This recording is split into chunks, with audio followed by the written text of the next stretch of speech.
Concept है जी concept है profit और लॉस का कंसेप्ट है। इस प्रॉफिट और लॉस में कुछ क्वेश्चन आपने याद रखने हैं, कुछ फार्मूले पहले बता देता हूँ। डायरेक्ट जब कभी प्रॉफिट और लॉस पे टॉपिक आए, आपने प्रॉफिट का फार्मूला पूछेगी, प्रॉफिट निकालना है तो S P minus C P कर लेना। लॉस का पूछेगा C P minus S P कर देना। और प्रॉफिट परसेंटेज पूछेगा ना, तो हमेशा जितना प्रॉफिट होगा उसको सी पी से क्या करना, हमेशा डिवाइड करना। इस तरह से आप फार्मूले का यूज़ करके इन क्वेश्चन को सॉल्व कर सकती हो। कभी डिस्काउंट के टॉपिक दिए होते हैं, डिस्काउंट का फार्मूला पूछेगा तो उस टाइम आप एम पी माइनस, इसका मतलब मार्क्ड प्राइस, इसका मतलब सेलिंग प्राइस, कितने परसेंट डिस्काउंट हुआ तो discount upon marked price into 100। ये पहले नंबर फार्मूले हैं जिन फार्मूले के थ्रू आप क्वेश्चन करोगे। जैसे ही कुछ क्वेश्चन पे चलते हैं, कुछ कंसेप्ट पे चलते हैं, आपको पूछा गया है, यहाँ पे क्या पूछा गया है कि अगर किसी वस्तु का, किसी आर्टिकल का अगर जो मूल्य है वो 8/5 टाइम ऑफ इट्स क्या है, कॉस्ट प्राइस, अगर कॉस्ट प्राइस है तो तब आपको प्रॉफिट परसेंटेज निकालनी है। तो उसने कहा सेलिंग प्राइस किसका, आर्टिकल का 8/5 टाइम जितना किसके, सीपी के। तो एसपी पान सीपी की अगर आप यहाँ पे रेशो निकाल लोगे वो आएगी 5/8। 5/8 का मतलब होगा कि सीपी उसमें 5 होगा, एसपी यानी कि 8। सपोज करो एक पेन आपने 5 रुपये का लिया था, 8 रुपये का बेचा, तो कितना प्रॉफिट हुआ आपको 3 रुपये का प्रॉफिट हुआ। जब आप इसमें प्रॉफिट परसेंटेज निकालोगे सीधे आप 3/, क्या करोगे, 3/CP। सीपी कितना दिया गया 5, तो 3/5 करके जब आप इसको सॉल्व करोगे वो आएगा 60% के बराबर आएगा। जैसे कि और कुछ टॉपिक में चलते हैं, जो मार्क्ड प्राइस वाला क्वेश्चन उसको बाद में करते हैं।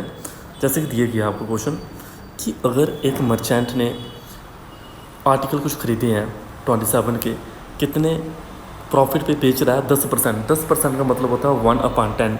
ये ध्यान रखना, जाने कि 10 रुपये की कोई चीज़ बेच रहा है, खुद उसने 9 रुपये की ली होगी। 10 रुपये की चीज़ बेच रहा है, खुद 9 रुपये की ली होगी, तभी उसको 1 रुपये का प्रॉफिट हुआ है। 1 रुपये का प्रॉफिट, यानी कि जो कॉस्ट प्राइस है वो तो आपको 27 के बराबर दिया गया है, यानी कि 9 की वैल्यू आपको 27 के बराबर दी है। तो इसमें एक यूनिट आएगा 3 के बराबर, तो उसी 3 को अगर आप जहाँ पे मल्टीप्लाई करोगे वो आएगा 30 के बराबर। 30 इस क्वेश्चन का क्या है, राइट आंसर। अगर आपको दिया गया है कि कॉस्ट प्राइस किसी आर्टिकल का which is sold at rupees कितना 630 एट अ प्रॉफिट ऑफ 12.5%। 12.5% का मतलब होता है 1/8। सबसे पहले आपने सीखे होंगे, उसमें क्वेश्चन सीखे होंगे किसमें, ये सीखे होंगे आपने परसेंटेज में। 12.5 का मतलब होता है 1/8।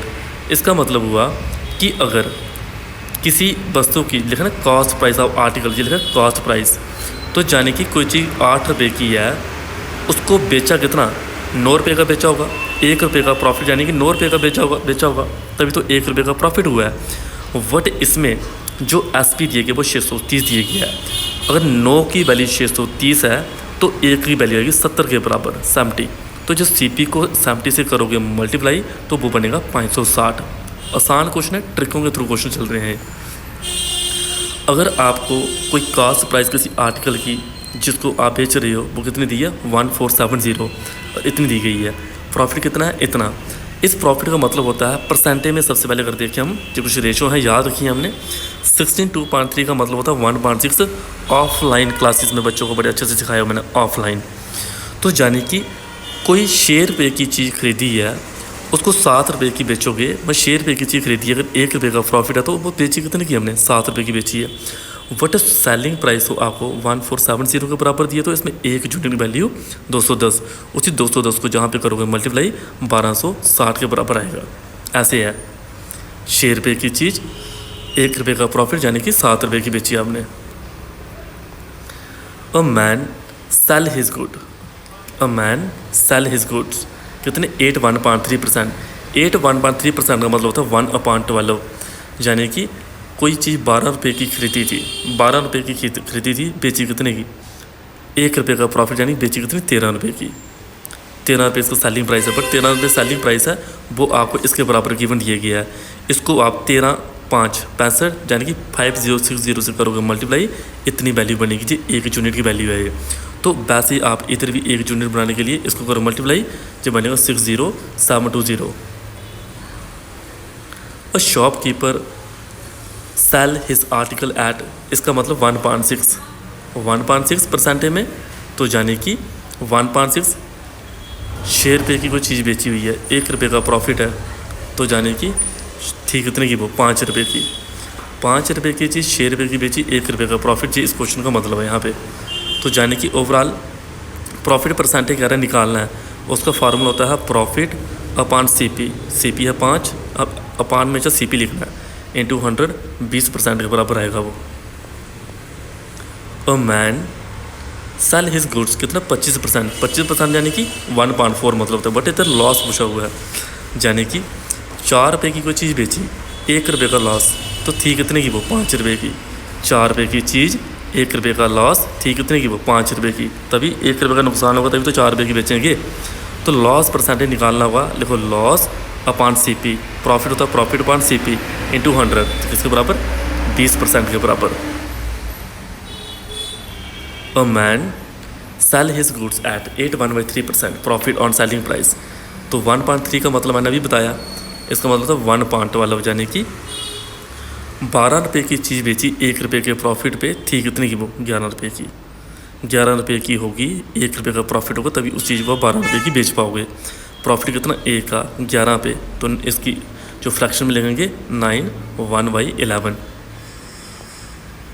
देखो ये टॉपिक हमने कल करने हैं। आगे देखिए, on a certain item profit, देखो मान लेते हैं किसी की कॉस्ट प्राइस 100 रुपये है, कहता प्रॉफिट हो रहा है 150 रुपये का। 150 रुपये का प्रॉफिट हो तो कितनी बनी वो सेलिंग प्राइस, बेची कितनी आपने 250 होगी। कहता 10-25% इंक्रीज़ करना है कॉस्ट प्राइस, 100 पे 25% इंक्रीज़ करोगे तो वो बनेगा 125। लेकिन उसने कहा ये तो हमारे पास इसके बारे में बोला ही नहीं है, तो ये क्या रहेगा सेम। तो 125 पे 250 जाने कि 125 का प्रॉफिट, इसको सीपी पे जब डिवाइड करोगे, सीपी से डिवाइड करोगे आएगा कितना, जी आपको 100 रुपये आएगा। ये सेम क्वेश्चन आ गया। If a website is selling smartphone at ₹18,000, ये क्या है वेबसाइट पे मार्केट प्राइस दिया गया, आपको 18,000 से बेच रहा है, पर था कितना वो 25,000 उसके ऊपर रेट लिखा था। आपने बंदे को डिस्काउंट दिया कितना का 7,000 का डिस्काउंट दिया। कहता है डिस्काउंट परसेंटेज निकालो, फार्मूला अभी बताया मैंने, discount upon market price, discount upon market price into 100, कितना आएगा 28% आएगा। फार्मूला बताया मैंने शुरू में। An item is sold for ₹7.30 making 15% profit. 15% का प्रॉफिट यानी 15% का मतलब होता है 3.20, यानी 15% का प्रॉफिट। एक चीज़ अगर कोई कितनी की है, अगर कोई 20 रुपये की है, 3 रुपये का अगर क्या हो रहा है प्रॉफिट, तो बेची कितनी की आपने 23 रुपये की। 20 रुपये पे 3 रुपये का प्रॉफिट होगा, तो 23 रुपये की बेची होगी, तभी तो 3 रुपये का प्रॉफिट होगा। वट जे दी गई आपको कितना 7.30, तो जब 7.30 दी गई तो इसमें एक यूनिट की वैल्यू निकाल लोगे 310, तो 20 को जब 310 से करोगे मल्टीप्लाई, वो कितना आएगा, वो आएगा 6200। देखें, a radio is sold for ₹990 at a profit of 10%, what would have been the actual profit जन लॉस। तो देखो इसमें क्या है, आपको जो दिया गया है 10% यानी कि 1.10 के बराबर। तो यानी कोई चीज़ 10 रुपये की है, 1 रुपये के प्रॉफिट पे आपने 11 रुपये की बेची। 10 रुपये की कोई चीज़ है तो इसमें 1 रुपये का प्रॉफिट है, तो बेची कितने 11, बट 11 की वैल्यू आपको 990 के बराबर दी गई है, तो जी एक यूनिट कितना आएगा 90, एक यूनिट आएगा 9090, तो इसको भी 90 से करो मल्टीप्लाई, कितना आ गया 900, यानी कि कॉस्ट प्राइस बनेगी 900, सेलिंग प्राइस है 890। तो इसमें कितना लॉस हुआ आपको, 10 रुपये का लॉस हुआ आपको, सीधा 10 रुपये का क्या हुआ लॉस। ऐसे सेम क्वेश्चन ये दिए गया है, यानी कि अगर 12 आर्टिकल 12 रुपये के बेचे हमने, तो एक आर्टिकल कितना का होगा 1 रुपये का होगा। सेलिंग प्राइस दी है 1.25, तो कितने रुपये का प्रॉफिट 0.25 का प्रॉफिट। सीपी पे सीपी है 1, तो आएगा 25%। ऑफलाइन बड़े अच्छे से क्वेश्चन सिखाए हैं, अभी किसी को समझ नहीं लगी हो तो ऑफलाइन में डेली क्लास होती है। A man bot an old typewriter ₹1200 का, उसके ऊपर खर्च किए 200 रुपये, टोटल उसको खर्चा पड़ा 1400 रुपये का, बेच रहा है उसको 1680 का प्रॉफिट हो रहा है 280 का। 280 पे सीपी निकालो, 280 पे क्या निकालना सीपी, आंसर आ गया। Merchant fixes sale price of, in question को हम आगे देख लेंगे, ज़्यादा बड़ा है।